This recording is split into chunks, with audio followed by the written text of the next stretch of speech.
உங்களுக்கு ஸ்வீட்டாக சாப்பிட்றது பிடிக்கும் அப்படின்னா இந்த ரெசிபி கண்டிப்பாக பிடிக்கும். மில்க் பிரெட் வாங்க எப்படி பண்ணுறதுன்னு பார்த்துலாம். ஒரு 3 ஸ்லைஸ் பிரெட் எடுத்துக்கோங்க. அப்புறம் ஏதாவது ஒரு பழத்தை ஸ்லைஸாக கட் பண்ணி இந்த மாதிரி பிரெட்டுக்கு மேலே வச்சு நல்லா ஸ்மாஷ் பண்ணி எடுத்துக்கோங்க. ஸ்மாஷ் பண்ண ப்ரெட்டை ஒன்றுக்கு மேலே ஒன்றா வச்சு நல்லா அடுக்கி எடுத்துக்கோங்க.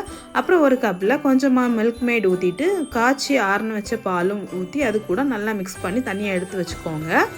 அப்புறமா அடுப்பு ஆன் பண்ணி பேன் வச்சு கொஞ்சமாக கீ சேர்த்துக்கோங்க. அப்புறமா நம்ம ஸ்டஃப் பண்ணி வச்சோம் இல்லையா ப்ரெட்டு, அதை நல்லா டோஸ்ட் பண்ணி எடுத்துக்கோங்க.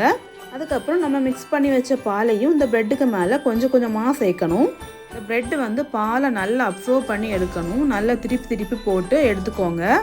அப்புறமா அந்த பேனில் உள்ள பால் எல்லாம் அந்த ப்ரெட்டில் அப்சர்வ் ஆன பிறகு ஒரு பிளேட்டுக்கு ட்ரான்ஸ்ஃபர் பண்ணிவிட்டு கொஞ்சமாக அதுக்கு மேலே ஒரு மில்க் மேடையும் கொஞ்சமாக ஊற்றிக்கோங்க. கொஞ்சமாக சுகரையும் ஸ்ப்ரிங்கிள் பண்ணி எடுத்து சாப்பிட்டு பாருங்கள். சும்மா டேஸ்ட் அல்டிமேட்டாக இருக்கும்.